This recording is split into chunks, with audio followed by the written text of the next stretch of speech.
si decimos, tiene deshidratación severa y tiene shock, les pregunto y me dicen no. Deshidratación severa o shock hipovolémico también está dada por la disminución rápida de volumen sanguíneo o de la presión o la estimulación de angiotensina o sequedad de la boca.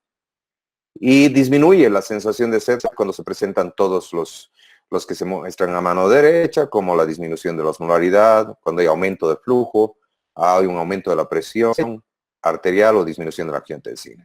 Entonces, este es el primer mecanismo que nos va a permitir compensar de alguna vez la pérdida de líquidos.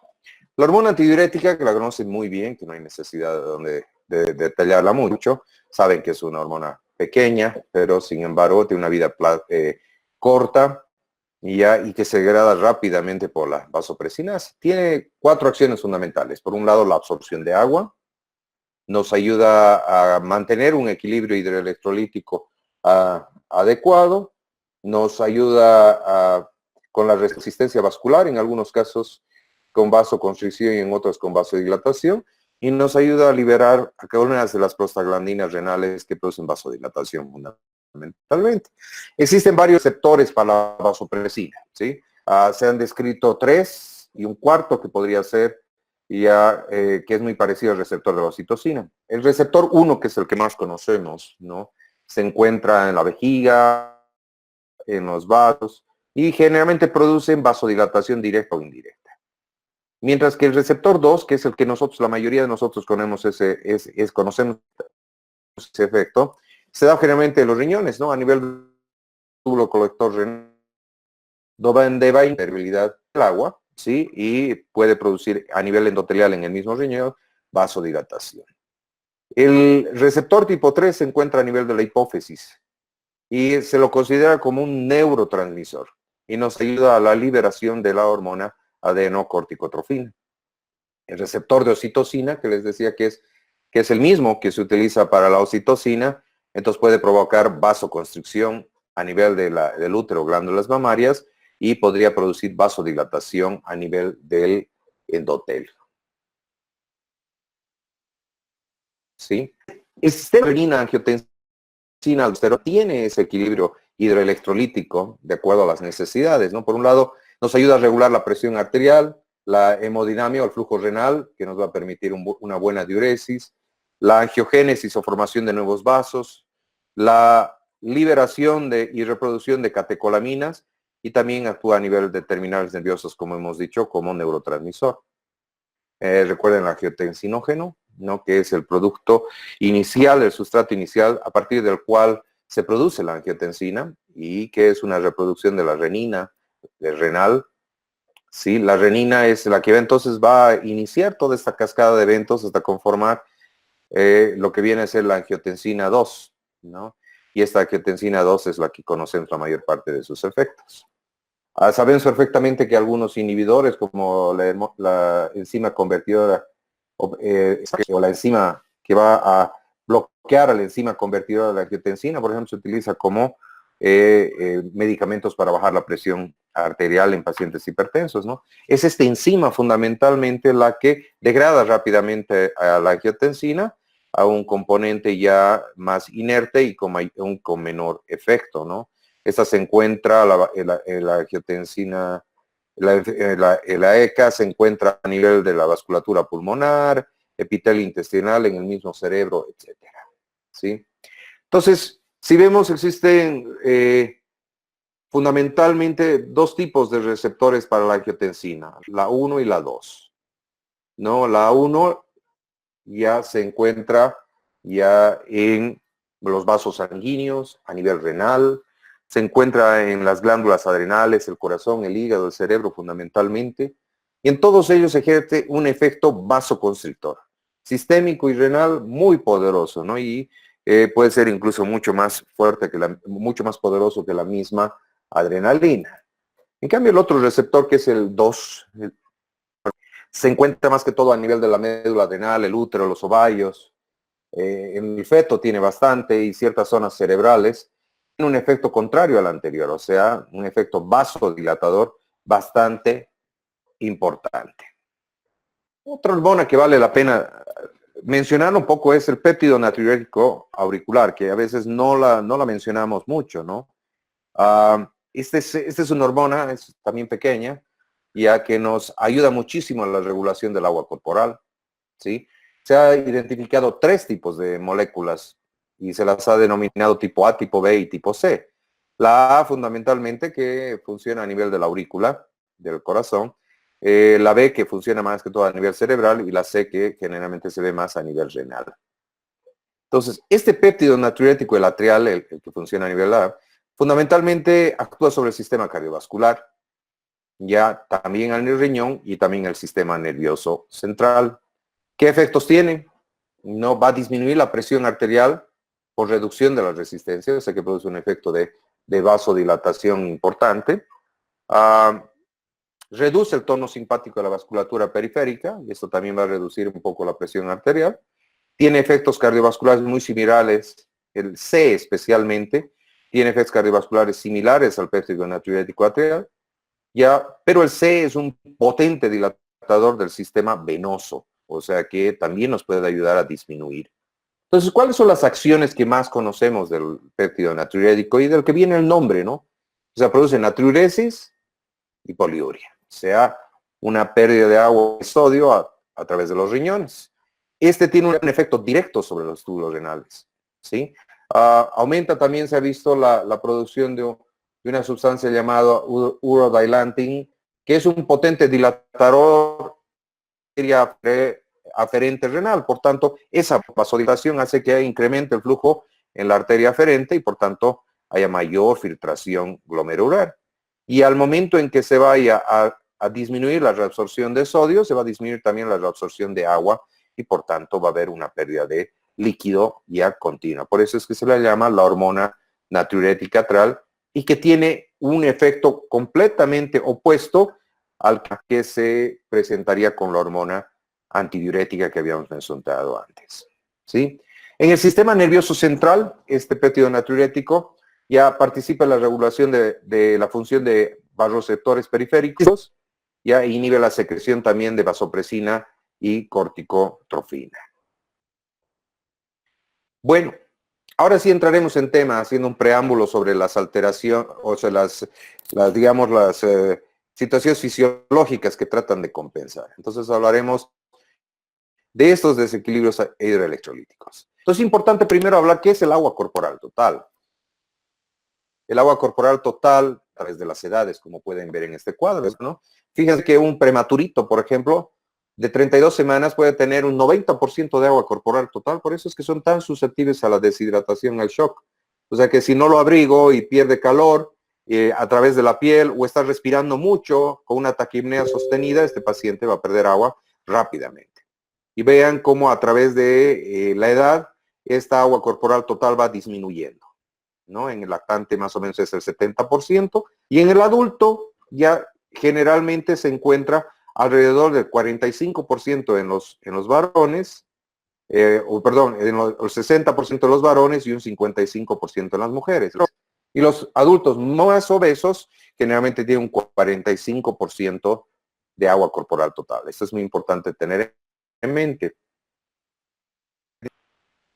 Ahora en este cuadro, la curva de arriba, ¿no?, que tiene triángulos, nos habla del agua corporal total. Y fíjense cómo a través de los años y la edad va disminuyendo. La curva roja, que es el líquido extracelular, también va disminuyendo a través de las edades. O sea, tiene al principio mucho más líquido extracelular. Mientras que el líquido intracelular se mantiene estable en todas las edades, prácticamente invariable ya de acuerdo al peso que vaya a tener. Otro cuadro importante para revisar es este, ¿no? Al recordar, todos ya conocen, de que más del 60% del agua que tenemos, del agua corporal, está en el espacio intracelular. Y un 35 a 45% se encuentra en el espacio extracelular, fuera de la célula. De ese espacio extracelular vemos de que más o menos el 7% se encuentra en el plasma, un 2% es el agua transcelular entre células, y en el espacio intersticial donde están las células se encuentra el remanente 35%. Vemos que los líquidos intersticiales del tejido conectivo tiene más agua y el hueso tiene menor cantidad de agua. Entonces, esta es la distribución de agua corporal total en nuestro organismo. Por tanto, cuando nosotros perdemos líquidos, o sea, cuando perdemos agua de nuestro organismo, entonces perdemos de diferente manera. Algunas son pérdidas sensibles, como saben, fundamentalmente las urinarias y las fecales, ¿no? Aproximadamente se pierde más o menos 60 ml por kilo por la vía urinaria, y fecales unos 10 ml por kilo por día más o menos, ¿sí? Y las insensibles son 45 ml por kilo. Entonces, en total, más o menos perdemos unos 115 ml por kilo. Recordando que las insensibles pueden estar dadas por la transpiración, por la respiración y algún otro mecanismo en el cual podríamos estar perdiendo agua. Entonces, si nosotros perdemos una cantidad determinada de agua, entonces tenemos que calcular cuánto de líquidos necesito para corresponder a esa pérdida normal. Entonces hay diferentes maneras. Puedo utilizar las primeras como el peso corporal, 100 a 120 ml por kilo, es una forma de hacerlo. Podríamos utilizar la superficie corporal entre 1500 y 1800 ml por metro cuadrado de superficie. Pero creo que es más fácil a través del gasto calórico. Todos tenemos un gasto calórico y en los niños se calcula de la siguiente manera. Por los primeros 10 kilos, o sea, del 1 hasta el 10, se calcula que gasta 100 calorías por cada kilo. O sea, que quiere decir que un niño de 10 kilos aproximadamente va a gastar 1000 calorías. Por los siguientes 10 kilos, pasados los 10, ¿sí? Entre 10 y 20, adicionalmente a los 100 iniciales, gasta 50 calorías, o sea, la mitad más. O sea, que un niño que tiene 15 kilos, por ejemplo, diríamos que tendría inicialmente 1000 calorías por los primeros 10 kilos y después otras 500 calorías por los siguientes 10 kilos, ¿verdad? O sea, 1500 calorías. Y pasado a los 20 kilos se calcula otras 20 calorías por cada kilo peso superiores a los 20 y se le adiciona a los 1500 anteriores. O sea, haciendo un ejercicio mental, si tenemos un niño de 27 kilos, diríamos que por los primeros 10 kilos, 1000. Por los siguientes 10 kilos, 500, 1500. Por los siguientes 7 kilos, multiplico por 20, son 140. Entonces, el total sería 1640 calorías. Entonces, una vez que he hecho el requerimiento calórico, existe una regla en la que dice que por cada caloría que necesito, que utilizo metabólicamente, necesito 1 ml de agua. Entonces, que en términos generales requeriría la misma cantidad de agua que las calorías. Entonces, ese paciente que hemos calculado de 1700 calorías, requeriría 1700 ml de agua como requerimiento normal básico de líquido, ¿sí? Ahora, estos requerimientos calóricos pueden variar, ¿no? No es lo mismo un paciente, por ejemplo, en actividad, como vemos en la curva superior, donde va a requerir mayor cantidad de calorías, o una persona que está en reposo, por ejemplo, o una persona que tiene un metabolismo mucho más bajo, una persona enferma, por ejemplo, que no va a estar realizando ningún tipo de actividad. Entonces, el requerimiento calórico varía, no es uniforme, sino depende muchísimo ya de la actividad que tenga la persona. Bueno, cuando hablamos de deshidratación, es importante darnos cuenta primero, ¿cuál es el grado de deshidratación que puede tener la persona y qué signos clínicos pueden acompañar a estos grados de deshidratación? Y la deshidratación se la puede decir que es leve, moderada o severa. La deshidratación severa diríamos que ya es shock. Entonces, la deshidratación leve, moderada o severa, cuando son niños menores de 1 año o menores a 10 kilos, se dice que es leve cuando pierde un 5% del peso, moderado cuando pierde el 10% y severo cuando pierde un 15%. En niños mayores a 1 año o que tienen mayores a 10 kilos, se dice que tienen una pérdida de 3, 6 y 9. Entonces, es importante esta situación. Podemos calcularlo por la pérdida de peso, de esta manera, sabiendo qué porcentaje de peso ha perdido y dándonos cuenta en qué grado de deshidratación está. Si no tenemos el peso o la posibilidad de pesarlo, entonces podemos guiarnos por los signos clínicos. Generalmente los signos de una deshidratación leve son generalmente mucosas, ¿no? El resto de los signos vitales están probablemente conservados, tal vez va a haber un poco de ojos hundidos, pero el paciente sí está estable. ¿Cuándo ya pensamos en una deshidratación moderada? Que además de los anteriores, ya comenzamos a ver un poco de aumento de los signos vitales como la taquicardia o la taquipnea. El llenado capilar podría estar ya un poquito más prolongado y el paciente podría estar irritable. Y claramente ya se ven signos mayores de deshidratación. Y cuando decimos que es severa, y ya estamos hablando de shock hipovolémico, ya cuando el paciente todo lo contrario está muy letárgico, puede ir desde un letargo hasta un coma profundo, todos los signos anteriores descritos. Y en cuanto a los signos vitales, podemos tener taquicardia o bradicardia, y es aquí que recién generalmente se manifiesta la hipotensión. En los anteriores generalmente no se presenta hipotensión arterial, entonces es muy importante ver dos signos que nos dicen que esta es una deshidratación severa. El letargo o alteración del estado mental, porque ese es el último mecanismo que puede ser, todos los mecanismos de compensación están para fundamentalmente mejorar el estado de conciencia. Si este está decaído, quiere decir que todos los mecanismos han caído. Y el segundo es la presión arterial. Entonces, este es un cuadro que lo vamos a presentar 2 o 3 veces durante esta situación, ¿sí? Y durante esta presentación, y vamos a ir viéndolo. Cuando hay un paciente con deshidratación, ¿qué es lo primero que debería hacer? Tengo que hacer un balance hídrico, darme cuenta cuánto ha perdido. Tengo que hacer generalmente la química sanguínea. Debería hacer una gasometría, ¿ya? Y algunos otros exámenes complementarios simultáneamente. O sea, que no tengo que hidratarlo y después hacer los laboratorios como alguna gente dice.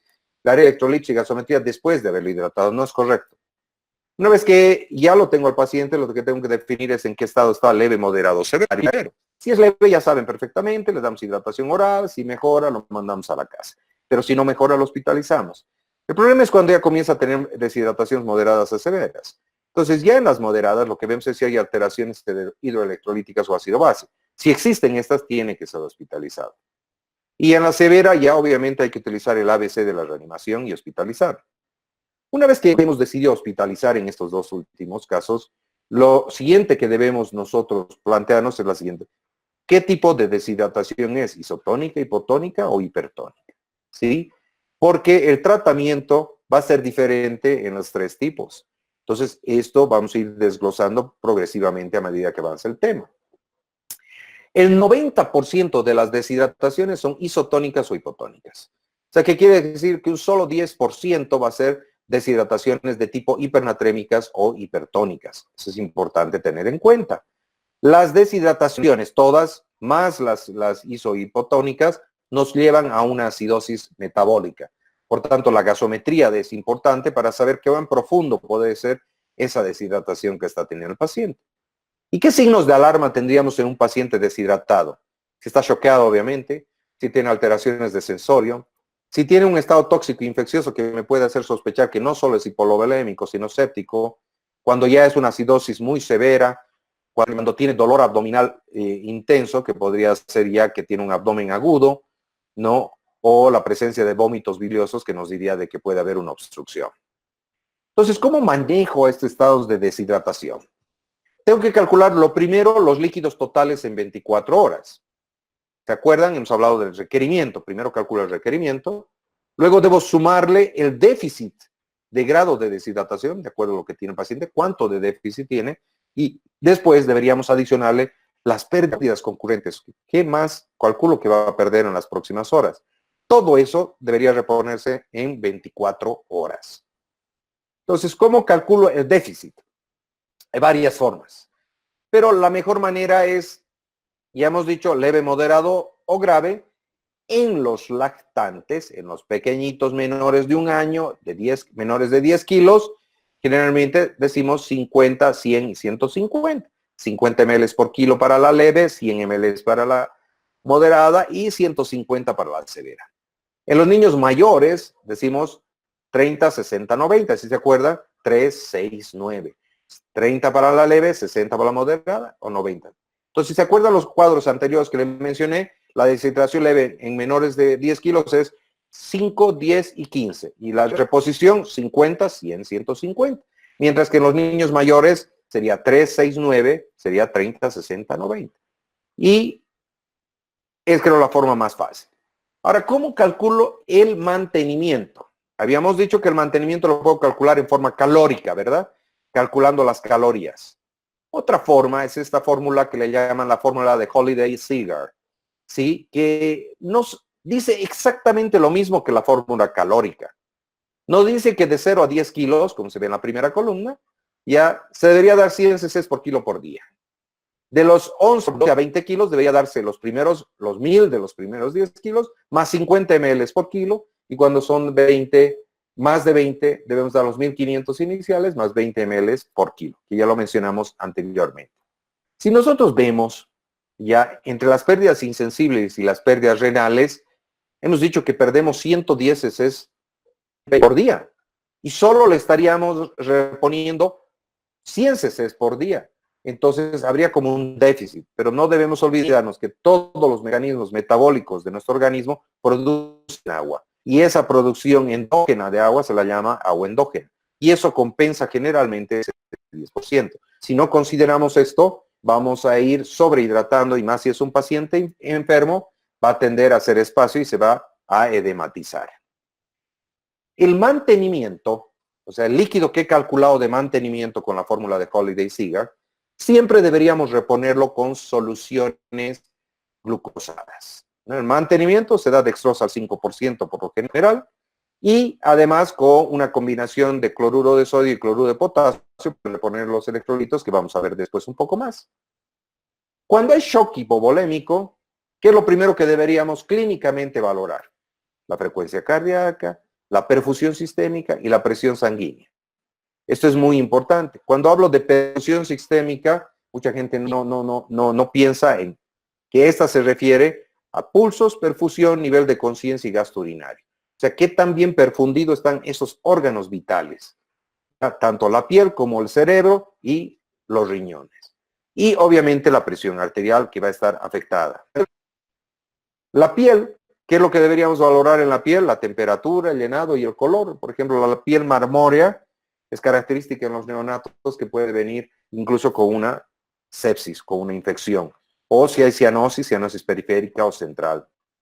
¿Qué signos de shock temprano son? Generalmente la taquicardia es el más importante. Una taquicardia sostenida en un paciente que no tiene fiebre, que no tiene dolor, debería hacernos sospechar de que está de alguna manera tratando de compensar. Podría ser una deshidratación, como también podría ser algún problema cardíaco. Y signos tardíos son ya cuando afecta básicamente hemodinámicamente al paciente. Sus pulsos son mucho más débiles, ya el paciente está letárgico, su estado neurológico afectado, su gasto urinario ha bajado, y al último vamos a ver hipotensión. Entonces esos son signos tardíos de shock. Entonces, ¿qué debo hacer cuando tengo un paciente deshidratado severo con shock hipovolémico? El ABC inicialmente, posicionar, intubar si es necesario, optimizar la ventilación y administrar oxígeno, idealmente una mascarilla con reservorio. Eso todos lo saben. Y luego vamos a la parte del acceso vascular. El acceso vascular periférico sería lo ideal, llegar a concretarlo en unos 2 minutos, pero a veces sabemos que eso en un paciente deshidratado es muy difícil, ¿no? Y especialmente si es un bebé de 6 meses. Entonces, valdría la pena intentar hacer un acceso intraóseo. Acceso intraóseo, una aguja intraósea que échenle una check. Ya cuando recién llegué, traje algo, ya después de eso, ya tenemos una serie como de 80 casos, creo, o más casos en el Albina, de niños choqueados profundos que han salido con acceso intraóseo.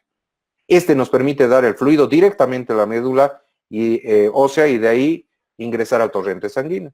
Si existe posibilidades adicionales de hacer un acceso central percutáneo o una venodisección por alguien que está capacitado, hay que hacerlo, o un catéter central.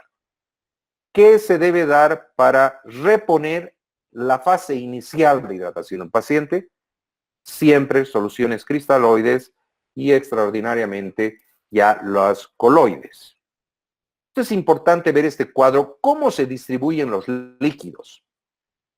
Fíjense que la dextrosa, por ejemplo, el azúcar, cuando hay soluciones glucosadas, la mayor parte se sale al espacio intracelular. Por tanto, si quiero mejorar la presión arterial en este paciente, ¿lo voy a lograr si le doy dextrosa al 5%? No. Todo este se va a salir al espacio intracelular y el paciente se va a edematizar. Fíjense que los cristaloides y los coloides son los que se quedan más en el espacio intravascular, más que todos los coloides. Los cristaloides se distribuyen tanto en el espacio intersticial como en el plasma. Es así que por eso que siempre que vamos a reanimar a un paciente deberíamos dar cristaloides o coloides. Ahora ven este otro cuadro. Fíjense, la dextrosa al 5% en la casilla azul dice 8:1. ¿Qué significa? Si calculo que el coloide se queda en el interior del vaso y le doy una ponderación de 1, y esa cantidad de coloide que le estoy dando al paciente produce una expansión intravascular X, para que yo logre esa misma expansión intravascular que logro con el coloide, requeriría 8 veces más de dextrosa al 5%. Por tanto, podría más que ayudarlo, podría llevarlo a una sobrecarga y podría incluso llevarlo a una insuficiencia cardíaca y no voy a corregir su presión arterial ni su gasto cardíaco. En cambio, si utilizo la solución salina, como cloruro de sodio al 9%, fíjense que es 3:1. 3 cargas de solución salina equivalen a una de coloide. Entonces me dirán, ¿por qué no utilizamos solo coloide? Porque el coloide, uno, que su costo es mayor, dos, que a veces si son coloides naturales pueden causar reacciones alérgicas, tres, en un proceso de endotelitis por una sepsis, el coloide en vez de quedarse en el vaso sanguíneo sale afuera y jala agua. Entonces, la solución salina o la solución de Harman, que es el Ringer lactato que estamos viendo al lado, ambas son las ideales para darle en fase aguda para expandir el volumen con esos bolos al paciente. Bueno, entonces, ¿cómo hidrato? Hay varias fases de hidratación, fíjense en el cuadro bien. La fase 1, o la primera hora que se da, es esa en que tengo que restaurar, lo primero, el volumen vascular.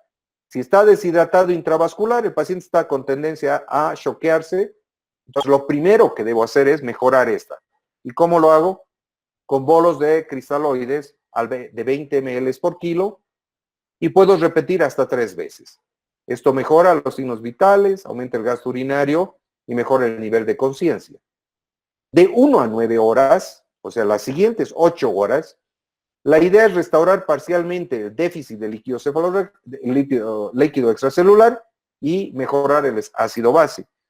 Para esto, lo que voy a hacer es voy a calcular mi mantenimiento y le voy a dar 1/3 de los líquidos de mantenimiento y le voy a dar la mitad de los líquidos que he calculado de déficit. De esta manera, en esas siguientes 8 horas, mejoro el peso, estabilizo los signos vitales, mejoro el gasto urinario y hay una restauración parcial del balance ácido-base. De 9 a 25 horas, ¿qué quiere decir? Las siguientes 16 horas de ese primer día, dándole 2/3 del mantenimiento más la mitad de líquidos de déficit, voy a restaurar mucho mejor el peso corporal, el paciente se va a estabilizar, va a mejorar sus electrolitos, etcétera, ¿sí? Alguien que no comenta o no comentamos mucho sobre las siguientes 24 horas del paciente, que generalmente ya hacemos la corrección por vía oral, o sea, ya le vamos a dar sales o le vamos a dar líquido y el paciente va a ir corrigiendo progresivamente su peso, va a ir mejorando, va a tener una ganancia del mismo y se van a normalizar los electrolitos. Y la última fase, que es la fase 5, es de 12 a 14 días. Este paciente que ha estado muy deshidratado severamente, para tratar de compensar, ha perdido muchísimas calorías y es probablemente que haya perdido peso. Entonces necesito restaurar ese déficit de calorías y proteínas durante este proceso. Y peor si es una gastroenteritis. Entonces, durante este tiempo, ya se da un soporte oral alimentario adecuado para corregir completamente. Hasta ahí estamos hablando un poquito de los electrolitos o del agua. Bueno, hablaremos ahora de los electrolitos. Los electrolitos más importantes en el suero son el sodio, el potasio y el cloro. Fíjense que en el plasma fundamentalmente sodio, más de 140,000 equivalentes, y en la célula es el potasio, más de 160. Fíjense que el cloro, más o menos, es generalmente más que todo de extracelular, ya, y menos cantidad intracelular. Estos 3 electrolitos son los que nos van a mantener en homeostasis fundamentalmente. Entonces, cuando hay tipos de deshidratación que habíamos dicho, depende muchísimo fundamentalmente del sodio. Como hemos dicho que el sodio es extra, o es intravascular o extracelular, decimos que es isotónico cuando tiene entre 135 y 145, hipotónico cuando es menos de 135 y decimos que es hipertónico cuando es más de 145. Noten que hay diferencia entre los tres tipos de deshidratación en la clínica. Cuando es más que todo isotónica e hipotónica, hay mayores signos cutáneos, una disminución de la turgencia, mucosas secas, ya puede haber letargo o coma porque es el espacio intravascular que está siendo afectado y la tensión arterial que es muy afectada. Mientras que fíjense en la deshidratación hipertónica. Las mucosas no están tan secas, no existe tanta descenso de la presión arterial porque hemos dicho que es más la célula la que está deshidratada, el pulso está levemente aumentado, pero el paciente puede tener irritabilidad porque esa deshidratación intracelular puede estar afectando a las neuronas y el paciente va a tener más sintomatología neurológica acompañada de signos, digamos, entre comillas, leves de deshidratación. Sin embargo, puede tener una deshidratación profunda. Entonces, eso es importante recalcar. ¿Cómo calculo estos electrolitos? Igual que el agua. Requerimiento diario, el déficit y las pérdidas, las sumo todas y le voy a reponer las siguientes 24 horas. ¿Qué requerimientos de electrolitos tenemos? Para el sodio tenemos 3 mil equivalentes por kilo por día, para el potasio 2 y para el cloro 5. Si se dan cuenta, generalmente cuando voy a dar electrolitos a un paciente le doy cloruro de sodio y cloruro de potasio. Por tanto, el cloro implícitamente ya le estoy dando. Entonces, 3-2 es lo que deberían acordarse. Eso es lo normal ya en cuanto a requerimientos de sodio-potasio. ¿Qué pasa si hay déficit de sodio? ¿Cómo calculo ese déficit de sodio? El sodio ideal menos un sodio real, o sea que es 140 el sodio ideal, digamos, menos el sodio real, o 135, mejor dicho, y estamos con 120, y esto lo multiplico por el volumen de distribución. Y el volumen de distribución se calcula el peso por 0,6. Entonces, esto es importante. Entonces, nos vemos la fórmula, 135 menos el sodio real que podría ser 125 por el peso en kilogramos por 0,6. Es la forma que calculo el déficit de electrolitos, ¿sí? Sin embargo, ojo, los pacientes desnutridos, cardiópatas y neonatos tienen menor cantidad de sodio. O sea que su sodio normal es menor a 130. Para otro paciente eutrófico podría ser hiponatremia, pero para un niño desnutrido no lo es. Ahora, ¿cómo calculo ese déficit de electrolitos? O sea, una cosa es hiponatremia y otra cosa es cuando yo tengo diarrea, ¿solo pierdo agua? No, pierdo electrolitos. Por eso es que reponemos con sales de rehidratación. Entonces, ¿cómo calcula? Hagamos de cuenta que es un niño de 9 kilos que tiene una deshidratación del 10%. ¿Sí? Eso quiere decir que si es el 10% de 9, son 0,9 litros, o sea, 900 ml aproximadamente. ¿Cómo calculo la pérdida de sodio? Es el sodio del líquido extracelular por el 60% de los líquidos del déficit, que quiere decir, mi sodio extracelular es 140 y lo multiplico 0,6 por 0,9. Esto nos daría 75 miliequivalentes. Ese es el déficit de sodio. Y si quiero calcular el déficit de potasio o la pérdida de potasio en este caso, calculo el potasio en el líquido intracelular que es 150 y lo multiplico por 0,4 por la cantidad en ml en este caso 0,9 litros y nos da el déficit. Entonces lo que tienen que aprender es simplemente que para el sodio es 140 por 0,6 por el déficit de agua que voy a calcular y del potasio es 150 por 0,4 por la cantidad de agua de déficit. Estos porcentajes varían un poco en las deshidrataciones ya generalmente de tipo hipertónicas. Cuando son deshidrataciones hipertónicas, no utilizamos 60-40, sino utilizamos 75-25. o sea, 0,75 y 0,25. Eso tengan en consideración. Bueno, hemos hablado de algunas situaciones. Ahora hablaremos de las alteraciones propias de estos electrolitos, que con toda seguridad y con mucha frecuencia van a ver. La hiponatremia, ¿sí? Puede ser de tres tipos: real, dilucional, o puede ser ficticia, ¿sí? La ficticia generalmente es un artificio de medición y puede ser porque existen otros electrolitos incrementados como hiperglicemia o algunas otras sustancias como lípidos o proteínas, o por ejemplo si le estoy dando manitol. En cualquiera de esas condiciones parecería que tenemos hiponatremia. Entonces, este es el algoritmo para manejo de hiponatremia. Lo primero que debo hacer es calcular el agua corporal total y pedir sodio urinario. Si el agua corporal total en el cuadro de la izquierda está elevado y mi sodio urinario está aumentado, quiere decir que estoy perdiendo sodio, es insuficiencia renal. Si mi agua corporal total está elevada y mi sodio urinario está disminuido, podría ser una insuficiencia cardíaca congestiva, ¿ya? O en algunos casos podría ser ya una natriuresis, digamos, por aumento de esa hormona natural que les había mencionado. Entonces, ¿qué podría hacer en estos casos? Restringo el agua a sodio y en algunos casos podría darle diuréticos si es insuficiencia renal. Cuando el agua corporal total está normal o un poco aumentada, pero el sodio urinario está normal o un poquito disminuido o aumentado, debería sospechar que es el síndrome de secreción inadecuada de hormona antidiurética. Y cuando el agua corporal total está disminuida, ¿sí?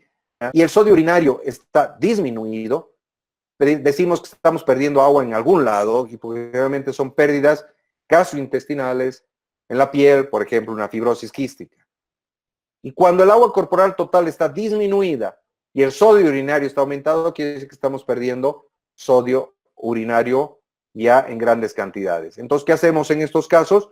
Reponemos agua y sodio. Entonces, este es el algoritmo de manejo de pacientes ya con hiponatremia.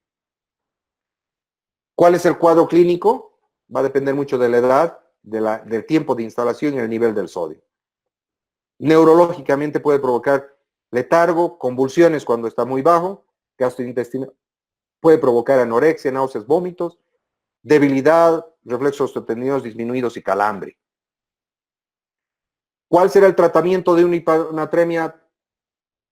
Si existen síntomas neurológicos y pienso que está convulsionando o va a convulsionar, puedo darle cloruro de sodio al 3%, o sea, una solución hipertónica, 10 ml por kilo en una hora.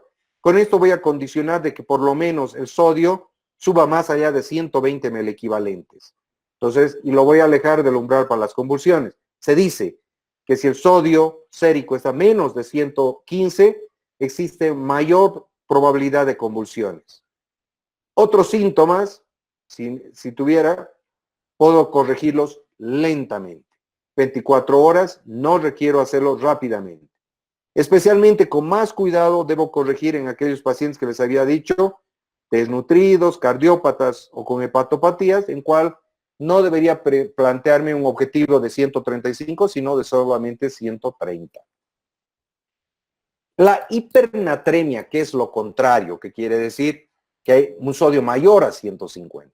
Los síntomas pueden ser letargo, hiperreflexia, hay irritabilidad, también puede haber convulsiones, coma, ¿ya? Y puede causar en los neonatos especialmente hemorragias intracraneanas. La hipernatremia, ¿ya? Lo que se hace es tratar de disminuir la cantidad de sodio en estas soluciones y lo ideal cuando hay hipernatremia es corregir lentamente, por lo menos tomarnos unas 48 a 72 horas. El objetivo es que este sodio que está alto ya disminuya no más allá de 0,5 a 1 el equivalente por hora.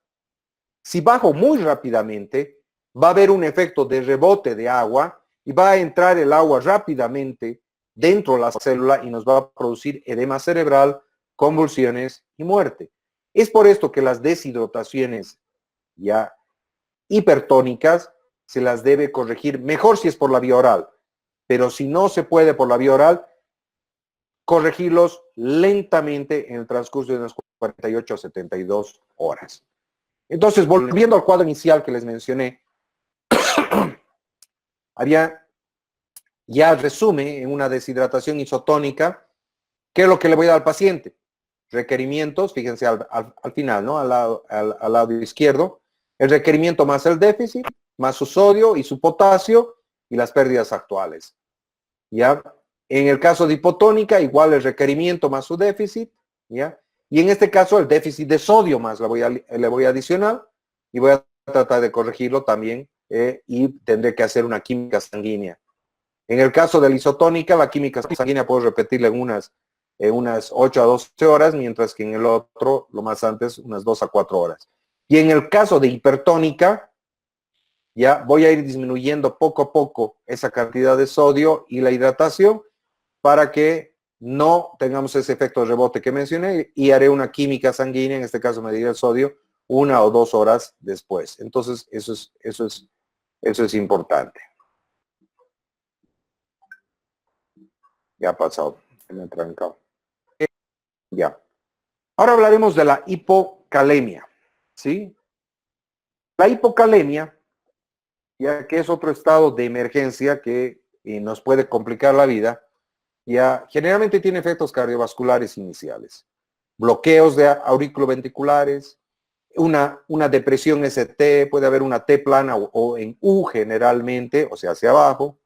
A nivel muscular produce debilidad, parálisis, calambres, hilo gastrointestinal, hiporreflexia, depresión, etcétera, que son algunos de los síntomas de la hipocalemia.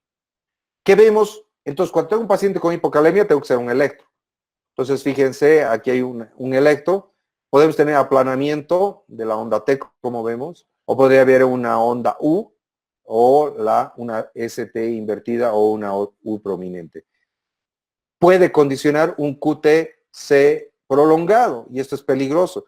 Ahora que estamos hablando muchísimo de la hidroxicloroquina, sabemos perfectamente que si le vas a dar al paciente con COVID hidroxicloroquina y tiene al mismo tiempo hipocalemia y no he verificado, tengo mayor tendencia a que me haga un paro cardíaco, una arritmia letal y el paciente se me muera por consecuencia de esto. Entonces, ¿cuál es el algoritmo para el manejo de un paciente con hipocalemia?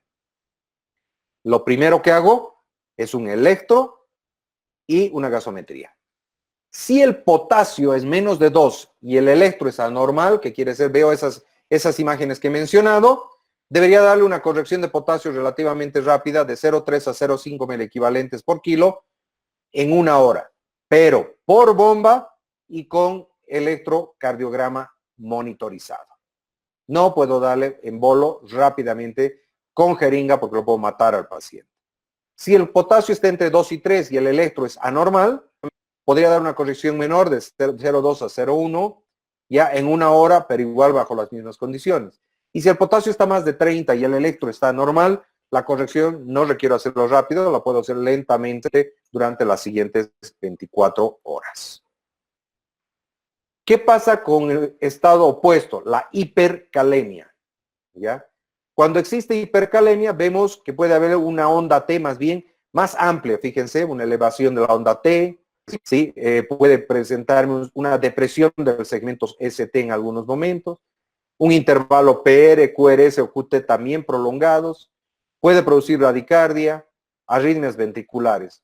O sea que la hipercalemia es mucho más peligrosa aún que la hipocalemia y también deberíamos percatarnos de que si existe o no en cualquier paciente crítico. Entonces, este es el tratamiento que se debe dar, eso deberían saber de memoria. Siempre les pregunto cuando están en internado y un buen porcentaje no me responden. Esta es una emergencia. Si un paciente tiene hipercalemia y tiene problemas cardíacos o arritmia cardíaca, tengo que bajar lo más antes posible ese potasio. Entonces, ¿cómo lo hago? Con las primeras 3 intervenciones. Le puedo dar gluconato de calcio de 50 a 100 miligramos por kilo, rápidamente endovenoso por 10 minutos. Le puedo dar bicarbonato de sodio simultáneamente, un equivalente por kilo, para mejorar la acidosis y jalar ese potasio dentro de la célula. Y le puedo dar glucosa, dextrosa al 33%, igual 50%, además de insulina. La insulina va a hacer que esta glucosa adicional que le estoy dando va a ingresar dentro de la célula la glucosa y por transporte facilitado va a meter potasio dentro de la célula y va a disminuir la hipocalemia. Esos tres son cuando hay realmente sintomatología ya de riesgo en el paciente. Las otras tres ya son cuando hay una hipercalemia no tan alta, que puedo tomarme un tiempo. El salbutamol, ya sea por nebulización o en suspensión o en endovenoso. La furosemida, el diurético que sabemos que son diuréticos que pierden potasio. Y el Kayexalato, que es un quelante, que quiere decir atrapa potasio y algunos otros electrolitos en el intestino y no deja que se absorba. Por tanto, si hago esto, no va a haber absorción de potasio intestinal y va a ir poco a poco compensándose. Le puedo dar con un poco de sorbitol como enema, cosa que el paciente vaya a lavar más rápidamente el intestino. ¿Qué tiempos de acción o tratamientos de la hipercalemia? Se dice que de segundos a minutos debemos darles el calcio, como les había dicho, la insulina y el bicarbonato en los primeros 30 minutos.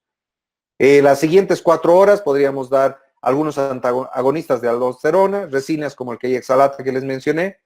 Ya pasadas las 6 horas, si el paciente tiene sintomatología importante, ojo, en este caso deberíamos dializar al paciente. Es una indicación absoluta la hipercalemia de diálisis en un paciente que está con estos síntomas. Aquí tenemos el algoritmo. Entonces, si tiene hipercalemia, lo primero que vemos es si existen cambios electrocardiográficos. Si existen cambios electrográficos, ¿deseo un efecto rápido en menos de 10 minutos? Sí, entonces le daré calcio primero. Si no deseo en esos primeros 10 minutos, me puedo tomar un poquito más de tiempo, puedo darle bicarbonato, insulina, incluso puedo dar BT2 adrenérgico. Si el paciente tiene un electro y está normal, entonces podría perder más potasio a través de los riñones, aumentando el potasio urinario, por ejemplo, con diuréticos como la furosemida, urea, etcétera. Y si no quiero disminuir el potasio urinario, ya podría utilizar mineralocorticoides, bicarbonato, acetazolamida. Si deseo eliminar por vía gastrointestinal y no hay sintomatología clínica, utilizo el Kayexalate que les mencioné, las resinas, y con eso voy a mejorar progresivamente. Bueno, entremos a una última fase. Yo sé que algunos se están cansando, pero creo que es tan importante como la anterior. No voy a hablar sobre todos los desequilibrios ácido-base, simplemente recordar desde dónde viene el pH, ¿sí? Y las alteraciones que existen. Hay 2 tipos de alteraciones, acidosis y alcalosis. Fundamentalmente, todas las deshidrataciones vienen con acidosis metabólica, que son pHs menores a 7.35, ya, y un bicarbonato menor a 20. Y un exceso de base inferior a menos 2. Esto es importante que debo calcular con todo paciente que tiene acidosis metabólica y deshidratación. Es la brecha aniónica. ¿Y cómo se calcula la brecha aniónica o anion gap? Se calcula el sodio más el potasio menos el bicarbonato más el cloro. ¿Qué quiere decir? Que hay un equilibrio entre los aniones y los cationes. Por tanto, si esta brecha se hace muy alta, nos puede indicar 2 cosas. Si los aniones, ya en este caso, la brecha aniónica es normal o disminuida, nos dice que es pérdida de bicarbonato. Por tanto, la reposición de bicarbonato se le puede dar a este paciente. Si el paciente tiene una acidosis metabólica con brecha aniónica aumentada, nos está diciendo que está ganando ácidos, algún otro tipo de ácidos, ¿no? ¿Y qué ácidos generalmente son esos? Generalmente son ácido láctico, en el caso de sepsis, los ácidos que se producen en una insuficiencia renal, podría ser la cetoacidosis en el caso de algunos pacientes, podría ser algunas intoxicaciones, por ejemplo, con alcoholes, intoxicaciones por aspirina. Entonces, es importante hacer el anion gap si estoy valorando a un paciente con acidosis metabólica. Bueno, vamos a hacer 3 casos clínicos, ya estamos en lo último, ya sé que los que están cansados no abandonen, aguanten un poquito más porque aquí voy a tratar de agrupar todo lo que hemos hablado antes. Niño de 1 año de 6 meses, entonces con diarrea, vómitos, hace 5 días, lo que podríamos ver a cualquier momento. Peso, 9 kilos, 150 de frecuencia cardíaca, está un poco taquicárdico, está taquipneico, se encuentra letárgico, o sea que ya tiene alteraciones del estado mental, tiene un llanto sin lágrimas, su llenado capilar de 4 segundos, o sea, prolongado, tiene un sodio de 140, potasio de 138, un bicarbonato de 10. ¿Qué es lo primero que veo? Si es un paciente que está deshidratado, sí. El leve moderado severo es severo, porque de entrada ya estoy viendo que está letárgico, ¿sí? ¿Qué más veo? Que tiene un llenado capilar prolongado de 4 segundos. Ahora, ¿qué tipo de deshidratación? Ya sé que es una deshidratación severa. ¿Qué tipo de deshidratación? Me fijaré el sodio, 140. Ah, es una deshidratación isotónica. Y luego, ¿qué más me fijo? Su bicarbonato bajo, por tanto, tiene una acidosis metabólica. Entonces, ¿qué es lo primero que hago? Es un paciente con gastroenteritis, una deshidratación grave isotónica y acidosis metabólica. Entonces, ¿qué es lo primero que tengo que hacer? Es mejorar su líquido intravascular. Para ello, le daré una carga inicial rápida de 20 ml por kilo de Ringer o de solución fisiológica. Y luego valoro de nuevo al paciente. Su frecuencia cardíaca sigue un poco alta, su llenado capilar sigue prolongado de 3 segundos y sigue con gasto urinario bajo. ¿Hemos mejorado su estado intravascular? No. Entonces, ¿qué hago? Le vuelvo a dar otra carga de 20 ml por kilo. Y después de esa segunda carga de 20 ml por kilo, ¿qué veo? La frecuencia cardíaca ha mejorado, su respiratoria también, su llenado capilar ya está normal y tiene un gasto urinario de 1 ml. ¿Sigo dando cargas? No vale la pena, porque si lo sigo, voy a sobrecargarlo intravascularmente innecesariamente. Entonces, ahora recién trato la deshidratación. ¿Sí? Entonces, como hemos dicho, vamos a calcular mantenimiento déficit. ¿Cuál es el mantenimiento? Pesa 9 kilos, por los primeros 9 kilos 100 ml, entonces ¿cuánto de líquidos? 900 calorías, por tanto 900 ml es su mantenimiento. Y sus electrolitos hemos dicho 3 y 2, 3 de sodio por 9, 27, 2 de potasio, 2 por 9, 18. Esto es el líquido que le voy a dar, y que le voy a dar dextrosa al 5% con 27 de sodio y 18 de potasio. Mantenimiento. Y luego calculo el déficit. Hemos dicho que es severa, por tanto, este paciente mínimamente tiene como 900 ml de pérdida. Entonces, utilizo las fórmulas que les había mencionado. Ya calculo, ya el déficit de líquido es 900 ml. Calculo el déficit de sodio, habíamos dicho 140 por 0,6 por 0,9. O sea, ¿cuánto es su déficit de sodio? 75. Calculo el déficit de potasio, 150 por 0,4 hemos dicho, por 0,9 que es el volumen, 54. Entonces nuestro déficit son 900 ml con 75 de sodio y 54 de potasio. ¿Ya? Una vez que tengo esto, ¿qué es lo que hago? En las primeras 24 horas voy a dividir. Porque tengo que dar todito esto, mantenimiento más déficit. Si sumo el mantenimiento y el déficit, ese es el total de líquidos, total de sodio y total de potasio que tengo que darle. Pero habíamos dicho que deberíamos dividir en las primeras 8 horas, debo darle un tercio de ese mantenimiento que calculé. Y debería darle un tercio del déficit. Por tanto, solamente, la mitad del déficit.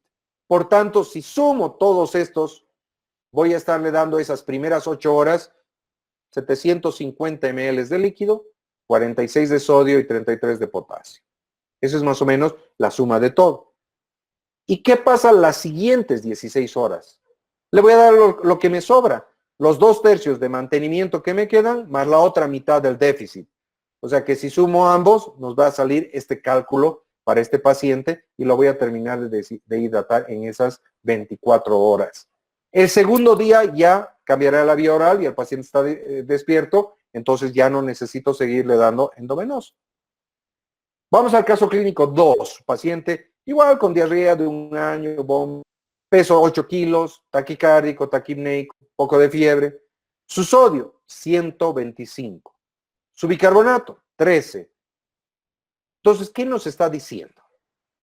Que es igual a una deshidratación moderada severa, pero ¿de qué tipo? Hiponatrémica, porque su sodio está en 125 y tiene una acidosis metabólica. Entonces, esa es la condición fisiológica. Entonces, ¿qué hago a este paciente? Primero, mejoraré su estado intravascular, le doy una carguita, una carga de 20 ml por kilo de solución fisiológica o Ringer.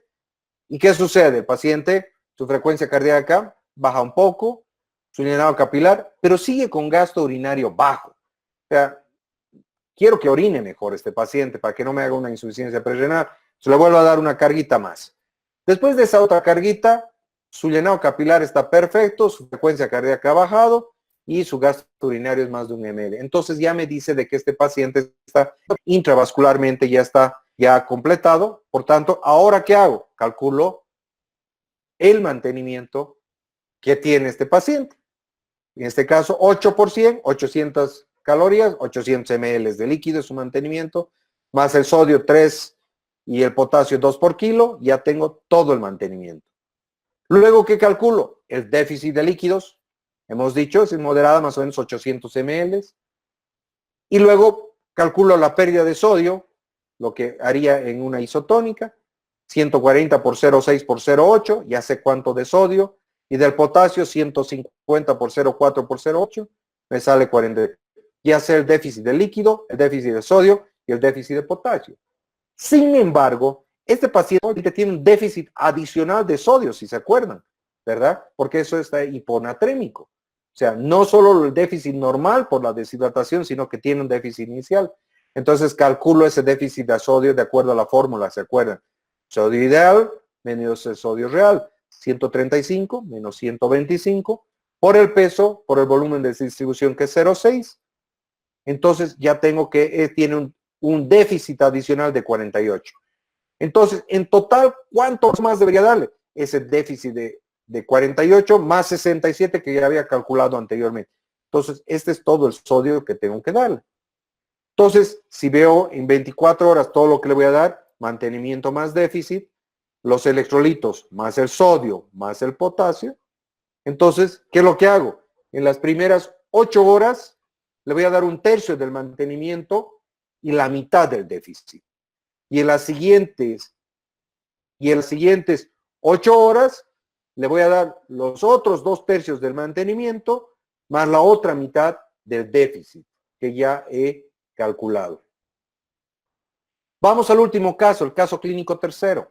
Niño de 4 meses con diarrea, vómitos, más pequeñito, taquicárdico igual, febril, su sodio de 160.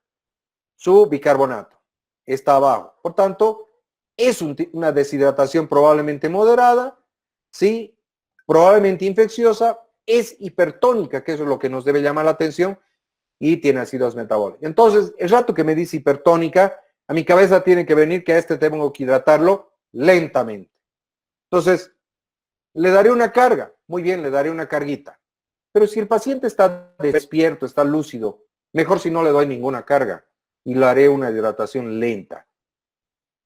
Mejor aún si el paciente puede utilizar la vía oral para hidratarse, no está con vómitos, puede tolerar, prefiero darle la vía oral y de esta manera ya hacer que él regule más rápidamente su deshidratación y la corrija por sí solo. Pero digamos en este caso le da una carguita, su frecuencia cardíaca, todos sus síntomas han mejorado, ya está intravascularmente por demás.